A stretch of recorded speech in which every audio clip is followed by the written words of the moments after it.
Assalamualaikum warahmatullahi wabarakatuh. Perkenalkan, nama saya Septiananda Maulana dengan NIM 230901443 dari kelas 4D. Di sini saya akan menjelaskan tentang proyek UTS data mining.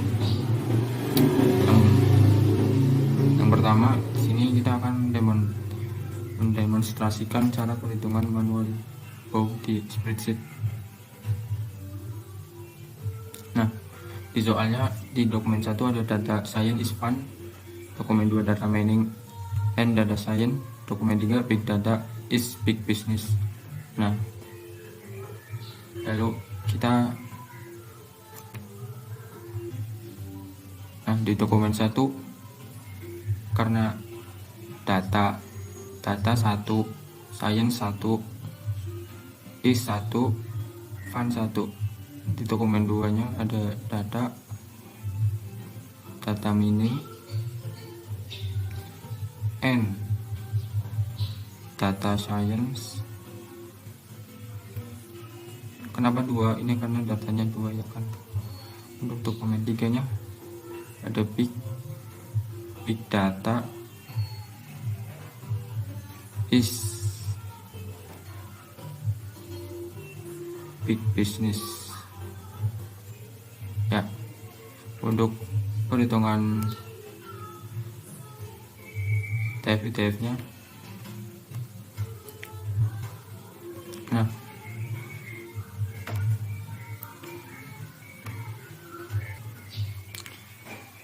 kemudian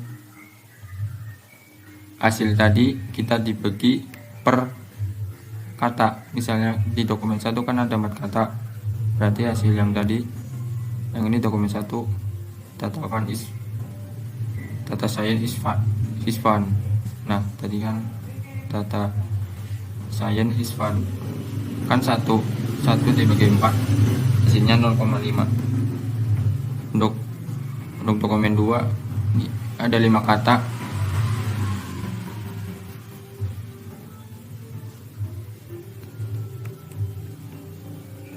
Nah, ini kan untuk N ada 1, datanya 2, mining 1 sama science 1. Karena dokumen 2 berisi 5 kata, kemudian kita bagi 5, 1 dibagi 5 sama dengan 0,2. Untuk data kan tadi ada 2, berarti 2 dibagi 5 sama dengan 0,4. Ini juga sama, dibagi 5 hasilnya 0,2. Untuk dokumen yang ketiga, di sini ada big 2 sama bisnis, data dan is. Nah, kemudian kita bagi, karena berisi 5 kata, kita bagi 5 hasilnya 0,4 karena tadi 2. Ini 0,2 karena tadi 1. Ini juga yang 1. Ini sama 1. Kemudian untuk rumus IDF, if jumlah dokumen mengandung data 0 sama dengan log 10 jumlah total dokumen dibagi jumlah munculnya.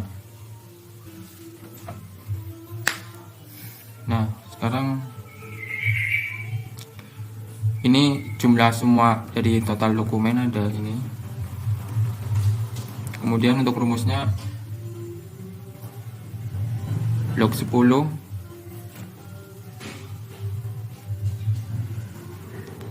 kurung buka dibagi 3. Salah cok. Untuk rumusnya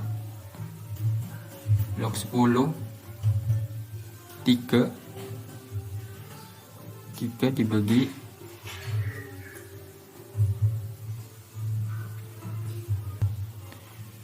3 dibagi jumlah katanya. Kenapa 3? Ini karena dokumennya 3. Nah, hasilnya ini 1 jumlah katanya, ini 1, ini 1, ini jumlah katanya 3 dibagi. Untuk rumusnya log 10 3 dibagi jumlahnya, 3 Oke, dibagi 3 sama dengan hasilnya 0. Untuk fun 1 ini sama kayak tadi, rumusnya sama semua, dan akan menemukan hasilnya ini.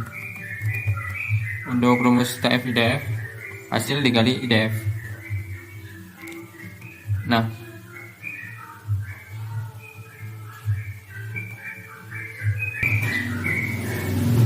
tadi kan hasilnya ini untuk TF 0,25, kemudian dibagi sama IDF, maksud saya dikali sama IDF, karena fun itu 1, ini fun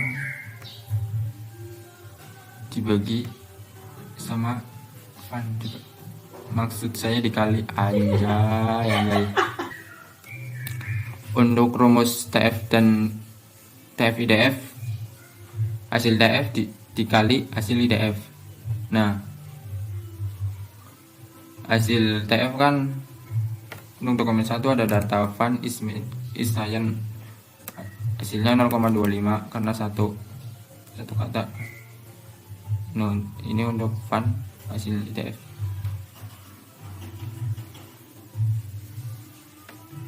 Nah, rumusnya ini, hasil fun dikali hasil ITF, kemudian akan menemukan ini. Ini juga sama, is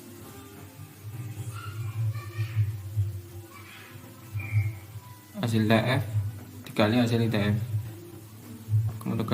kemudian akan menemukan hasilnya. Ini juga sama ya. Kemudian untuk dokumen 2 rumusnya sama juga, hasil TF dikali hasil ITF. Ini juga sama, dan akan menemukan hasil ini juga sama, dokumen 3 rumusnya sama. Kemudian untuk A1C, kemudian soal nomor A1C mendemonstrasikan word embedding word to fact dalam bahasa Python. Pertama-tama kita install dulu Gensimnya sama force install lagi biar bisa menjalankan. Nah, pertama kita import dulu library-nya, ada Pandas, LTEC dan NLTKS. Kemudian kita import juga word to fact-nya sama word tokenist.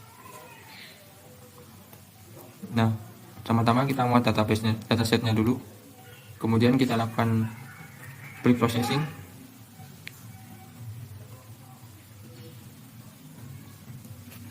Ini untuk menghapus karakter non huruf atau angka, untuk mengubah huruf menjadi kata atau loket, kemudian memecahkan kalimat menjadi token, kemudian kita tokenisasi semua tweets.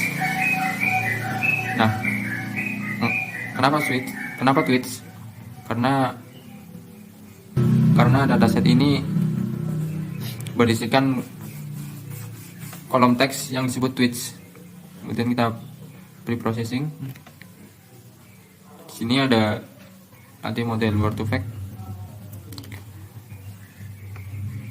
ada vector size, ini untuk panjang vektornya untuk tiap kali kata. Kemudian Windows jarak konteks, min akurasi, ini frekuensi minim kata. Kemudian workers 4, jumlah core CPU.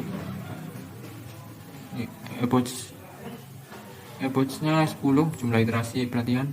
Kemudian kita simpan dalam word to fact model. Kemudian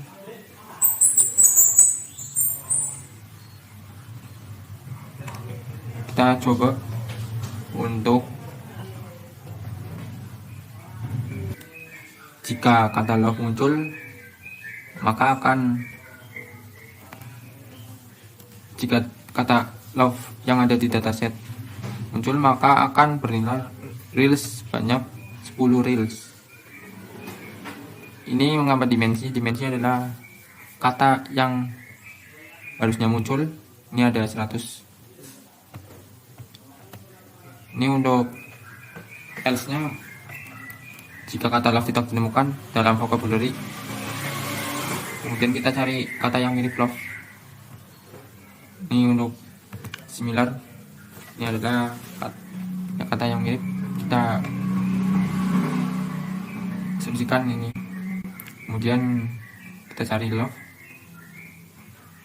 Topen 5 ini adalah kata yang harusnya muncul, ada 5, 1, 2, 3, 4, 5. Kemudian kita print. Nah, ini yang muncul 5. Kalau kata love tidak tersedia di model, jalan untuk mencari kemiripan. Nah, untuk kata love ini ada hasilnya ini. Ini kata yang mirip love ada I, you, happy, for a. Nah, ini hasilnya. Kemudian untuk 1D mendemonstrasikan word embedding glove dalam bahasa Python. Kita import dulu library-nya seperti biasa. Kemudian kita try. Kita namai data frame-nya glove model. Kemudian kita load glove wiki. Kemudian extend-nya atau else-nya ini, jika gagal memuat model glove, maka coba gunakan model lain seperti itu. Ini, kemudian exit. Kemudian kita tampilkan vektor dari kata love.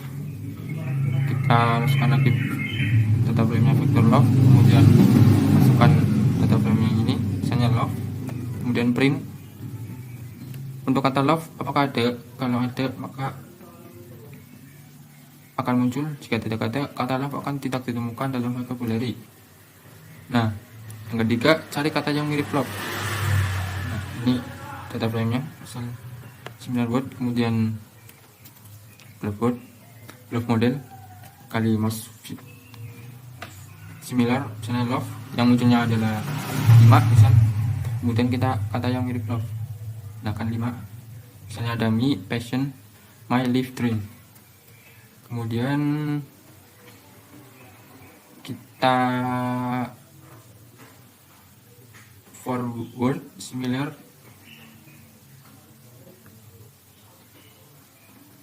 Kemudian else-nya atau except-nya, jika kata love tidak tersedia di model, maka pencarian di model untuk pencarian kemiripan. Ini kemiripannya ada me, passion, my love. Ini hasilnya segini. Untuk vektornya, untuk kata love, ini dimensinya ini masih ada 100 lagi ya, tapi saya akan menampilkan 10 saja ini. Kemudian untuk A1E mendemonstrasikan word embedding fast text dalam bahasa Python. Kita import dulu library-nya, kita muat dulu datasetnya, kemudian seperti biasa preprocessing, fokus karakter non alfabet dan low case. Kemudian kita tokenisasi seperti biasa. Kita latih modelnya dulu untuk fast text, sama kayak yang di atas tadi kayaknya. Kemudian simpan ke dalam model fast text model. Kemudian kita coba, kita namai dulu vektor data untuk data frame-nya, kemudian panggil lagi model mv sama dengan data. Ini saya akan mencari kata data. Jika kata data ada, maka akan menampilkan. Jika tidak ada, kata data tidak ditemukan dalam vocabulary. Nah, kita akan munculkan 10 data saja. Nih, ini hasilnya untuk 10 data. Ini masih ada 100 data lagi ya, tapi saya akan menampilkan 10 saja. Kemudian ini untuk kita cari data meaning. Apakah ada? Untuk data meaning ada, ini kita tampilkan 10 seperti biasa yang ini. Kemudian untuk A1F Seperti biasa kita import lagi library-nya. Kemudian kita muat datasetnya dulu. Kemudian kita tampilkan kolom seperti kita panggil acak aja. Ini simple teksnya ya. Kita ambil dari yang teratas, kita ambil 5 saja. Kemudian latih model BERT multibahasa atau multi language. Langkah keempatnya encode ke embedding BERT. Contohnya ambil 10 baris saja. Ini kan 10, ambil 10 dari yang teratas. Kemudian kita encode teksnya tadi. Kemudian kita tampilkan. Nah, sini menampilkan 10 encode. Dimensi embeddingnya ada 512. Nah, ini satu kalimat tadi kita berhasil, hasilnya segini. Kemudian untuk A2 ini jelaskan apa itu future dan future extraction, future engineering, vektorisasi, dan word embedding. Future adalah karakteristik atau atribut dari data mentah yang digunakan sebagai input dalam model machine learning. Penjelasannya, fitur mempresentasikan informasi penting dari objek ingin kita analisis. Misalnya dalam klasifikasi teks, fitur bisa berupa frekuensi kata, panjang kalimat, dan lain-lain. Contohnya dalam data set width, jumlah kata, jumlah emoji, jumlah hashtag. Dalam data set ada gambar di dalamnya warna rata-rata, ukuran, histogram. Kemudian untuk future extraction ini proses otomatis mengubah data mentah menjadi representasi numerik yang dapat diproses oleh algoritma machine learning. Untuk penjelasannya, ini adalah langkah awal pipeline machine learning untuk mengekstrak informasi penting dari data mentah tanpa modifikasi besar. Contohnya, mengekstrak frekuensi kemunculan kata dari teks ke vektor bow, menghitung warna dominan dari gambar menggunakan HSV atau RGB histogram. Untuk future engineering, ini proses kreatif memilih, memanipulasi, dan menggabungkan fitur untuk meningkatkan performa model machine learning. Penjelasannya berbeda dengan future extraction yang bersifat otomatis. Future engineering melibatkan dominant knowledge dan eksperimen untuk menciptakan fitur baru yang lebih informatif. Contohnya menghitung rasio antar jumlah kata positif dan negatif dalam teks, menggabungkan panjang dan lebar, membuat luas dalam dataset properti, menggunakan TF-IDF untuk memberikan bobot kata-kata penting. Untuk yang keempat, vectorization definisinya adalah proses mengubah data non-numerik seperti teks atau gambar menjadi bentuk vektor numerik hingga dapat diproses oleh algoritma machine learning. Penjelasannya, algoritma komputer tidak memahami bahasa manusia secara langsung, maka semua data harus diubah menjadi bentuk matriks, diubah menjadi bentuk vektor. Contohnya mengubah kalimat hari ini cerah menjadi vektor 10101 menggunakan bow, atau gambar dipresentasikan sebagai array 3 dimensi. Ini tinggi, lebar, dan channel atau CNN.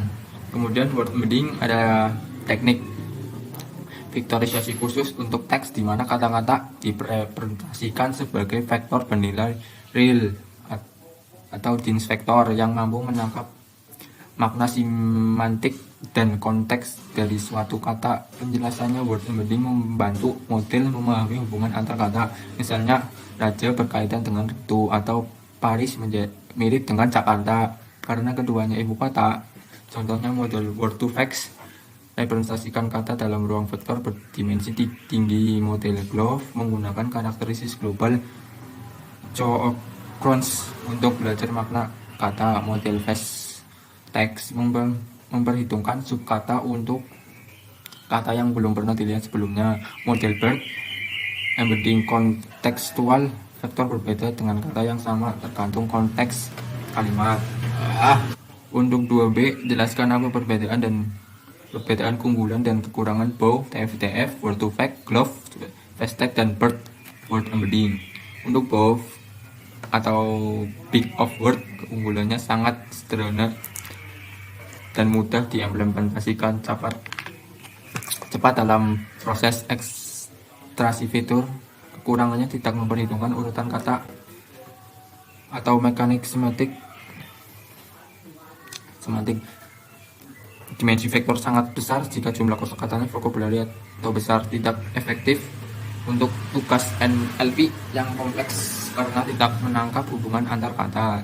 Untuk TF-ITF atau term frequent inverse document frequency, keunggulannya memberikan bobot lebih pada kata yang penting dalam dokumen, tetapi langkah secara global lebih informatif dibandingkan bow karena memberikan bobot berdasarkan frekuensi relatif. Kekurangannya masih tidak memahami urutan kata, makna semantik, tetapi menghasilkan vektor sparse dan tinggi dimensi. Sulit digunakan untuk model deep learning yang butuh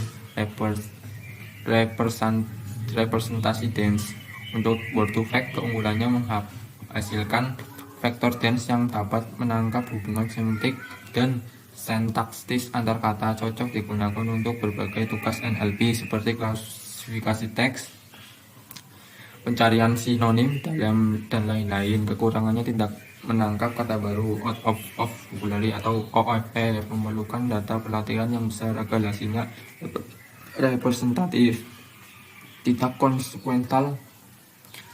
Vektor kata tetap sama meskipun konteksnya kalimat berbeda. Untuk glove ini atau global vector of word representasi, keunggulannya mempertimbangkan statik global dari seluruh korpus menggunakan matriks concurrence baik dalam menangkap hubungan linear antar kata. Kekurangannya seperti word to fact tidak konsekuensial dan tidak bisa menangani kata baru atau OOV, butuh dataset besar untuk pelatihan yang efektif. Keunggulannya dapat menangani kata baru OOV karena menggunakan informasi subkata and German karakter lebih baik dari word to fact untuk bahasa morfologi seperti bahasa Indonesia. Kekurangannya ukuran model lebih besar karena menyimpan informasi and proses pelatihan lebih lambat dibandingkan word to fact. Performanya bisa sedikit di bawah word to fact atau glove dalam beberapa kasus. Untuk bird embedding, keunggulannya consequential embedding vektor kata bergantung pada konteks kalimat, paling akurat untuk tugas NLP modern seperti QE, klasifikasi teks, analisa sentimen dari sebut dan sebagai berikut. Kita membutuhkan nothing berat karena tersedia pre-training model. Kekurangannya kompleks dalam memakan banyak sumber daya atau RAM GPU. Tidak cocok untuk sistem dengan kapasitas terbatas. Inferensinya lebih lambat dibandingkan model embedding tradisional. Untuk A2C, jelaskan apa itu stop words pada metode apa di atas. Stop words perlu dihapus. Stop words adalah daftar kata umum dalam suatu bahasa yang sering muncul dalam teks tetapi tidak memiliki makna penting atau kontribusi signifikan terhadap analisis semantik.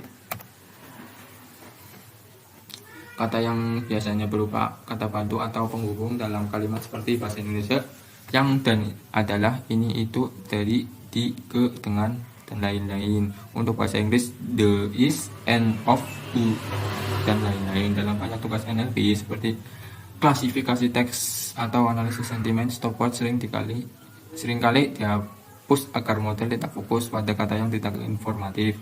Apakah kode di soal menghapus stop word? Tidak. Kode yang digunakan sebelum secara eksplisit menghapus stop word fungsi preprocessing hanyalah melakukan pembersihan dasar seperti menghapus karakter non alphanumeric, low casing, tokenis, namun tidak ada langkah penghapusan stop word sehingga kata-kata seperti yang dan masih ikut dalam proses embedding. Pada metode apa stop word perlu dihapus? Berikut adalah rekomendasinya. Ini ada bow, TF-TF, word to fact, glove, dan fast tag. Untuk pairnya tidak perlu.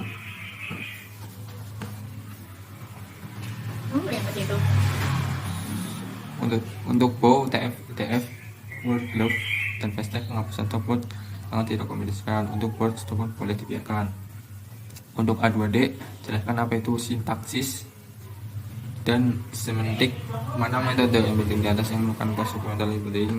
Apa itu sintaksis? Sintaksis mengacu pada struktur bahasa, yaitu bagaimana kata-kata disusun oleh frasa, klausa, dan kalimat. Mempelajari urutan kata, tata bahasa, dan struktur gramatikal. Contoh, anjing mengejar mobil, mobil mengejar anjing. Kata-kata sama tapi sintaksnya berbeda, maknanya juga berbeda. Dalam NLP, model hanya memahami sintaksis, bisa mengenali pola struktur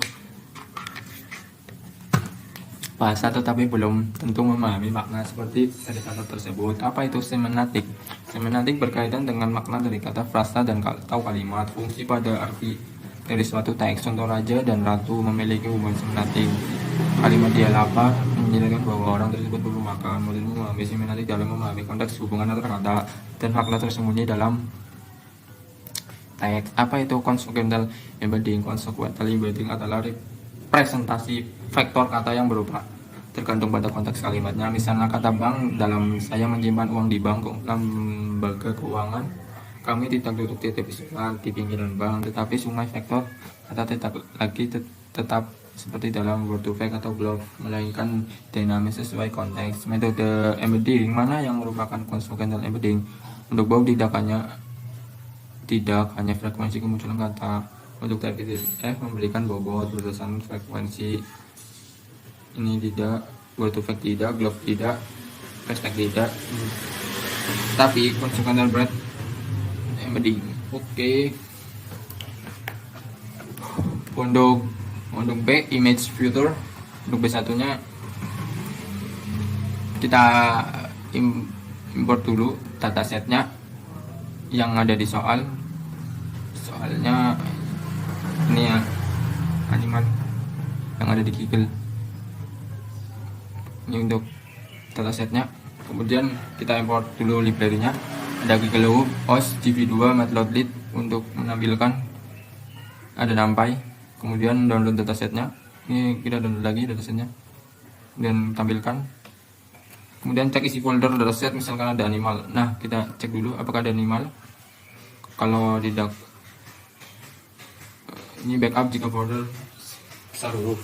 Nah, kemudian print folder hewan untuk mengambilkan folder hewan. Langkah ketiganya, pilih salah satu folder hewan, misalnya folder pertama. Nah, kita mau pilih yang mana? Ada yang pertama, kalau nggak salah itu snack.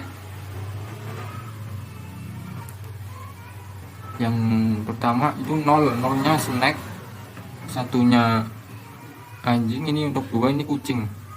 Kemudian kita print, memilih folder hewan. Ini saya memilih kucing. Ini untuk ambil file gambar pertama. Ini kita ambil gambar pertama, ambil gambar yang tadi. Kemudian kita baca gambar, open CV. Sisnya ini 256. Ini ubah gambar dari BRG ke HSV. Langkah ke-7, hitung histogramnya. Ini rumusnya. Langkah ke-8, normalisasikan histogram. Ini histogram, CV2, normalisasi histogram. Kemudian tampilkan histogram. Ini untuk menampilkan. Kemudian kita print. Ada berapa dimensi histogram? Contoh 10 nilai pertama dari histogram. Kemudian print 10. Nah, kemudian ini kan pertama ada snack, dogs, dan cats. Saya memilih cats, kucing. Nah, dimensi histogramnya ada 3000. Contoh 10 nilai pertama dari histogramnya ada ini. Nah, untuk yang B1B mendemonstrasikan text filter extraction menggunakan salah satu metode, lalu tampilkan hasilnya. Nah, kita import dulu biasa library-nya. Saya akan mewarnainya grey atau abu-abu ya. Nah, kita muat dulu datasetnya yang di sini, yang tadi di soal. Kemudian seperti biasa lagi, kita memilih animalnya. Saya memilih kucing lagi. Nah, Ini image-nya ada JPG, PNG, JPG, JPEG.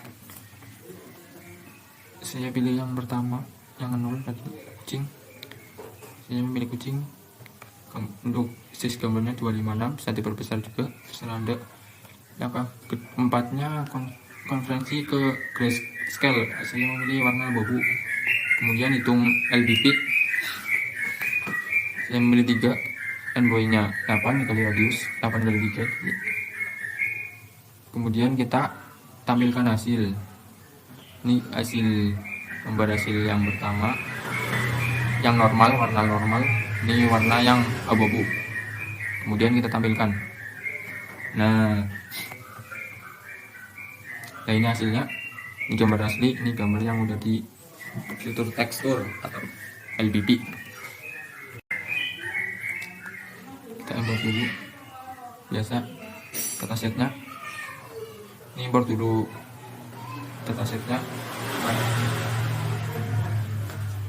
Kemudian kita pilih, saya memilih kucing, sama seperti yang di atas tadi. Langkah-langkahnya, saya memilih gray.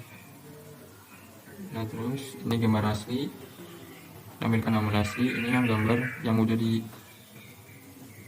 change extraction, kemudian tampilkan. Ini dimensi. Nah kemudian ini hasilnya. Ini gambar asli, gambar yang ada edge dimensinya ada. Ini untuk ukurannya 256. Untuk B1D seperti biasa lagi, kita muat dulu datasetnya sama import library-nya dulu. Kemudian kita pilih kucing, saya pilih kucing lagi. Kemudian kita baca atau resist gambar. Keempatnya kita konversi ke grayscale. Angka kelimanya inisialisasikan ORB, deteksi key point tambah teks. Ini untuk ini ya, jumlah maksimum key pointnya saya pilih 500. Angka keempatnya gambar key point pada gambar. Kemudian tampilkan hasilnya. Ini untuk gambar asli, gambar yang udah di key point dan tampilkan. Nah ini yang udah di OLB key point. Jumlah key pointnya ada 403. Dimensi description-nya ada 403 sama 32. Untuk B2 ini demonstrasikan embedding menggunakan metode flatting raw pixel. Kita biasa mau dulu datasetnya, import dulu library-nya, kita pilih kucing lagi. Ini biasa resist gambar, baca dan resist. Ini flatten gambar ke satu dimensi right. Ini untuk tampilan hasilnya. Ini jika dimensi gambar setelah resistnya berapa, total flatnya berapa, contoh 10 elemen pertama di foto, dan kita tampilkan. Nah ini ada kucing dengan satu dimensi, 1 pixel. Dimensinya setelah gambar 64 cuma 3. Dimensi vektornya ada ini berapa, 12.288. Ini untuk faktor elemen pertama. Dari vektornya ada 185, 179, 180, 179, 173, 174, 177, 171, 172, 170. Untuk B2B demonstrasikannya mending menggunakan salah satu dari metode berikut. Nah kita biasa download dulu datasetnya dari Google. Kita pilih kucing lagi, kita import dulu. Nah kemudian langkah keempat, gabungkan semua desktop dan deskripsinya digabungkan. Untuk clustering, langkah keempatnya visualisasikan vocabulary ke dalam K-means. Jumlah clusternya bisa diubah. Ini saya memilih 364. Ini untuk clusternya 100. Kemudian hitung histogram untuk satu gambar. Biasa saya pilih kucing lagi nih.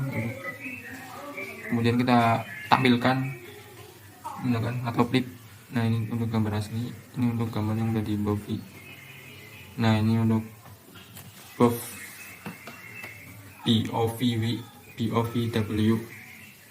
Ini lokasinya.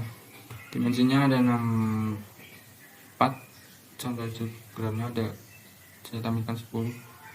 Untuk B2C biasa download dulu dari Google, kemudian kita pilih, saya pilih docs, kemudian kita import muat dulu. Ini mau dulu di sini, size nya segini 224, image, arah ke image, kemudian kita ini, kemudian ekstrak. Nah, akan muncul gambarnya. Dimensi CNN nya ada 11280, contohnya bidding, contoh 10 elemen pertama biddingnya ini ada segini. Nah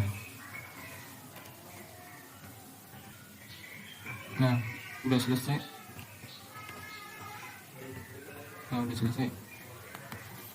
Cukup sekian dari saya. Apabila ada kesalahan kata mohon dimaafkan. Assalamualaikum warahmatullahi wabarakatuh.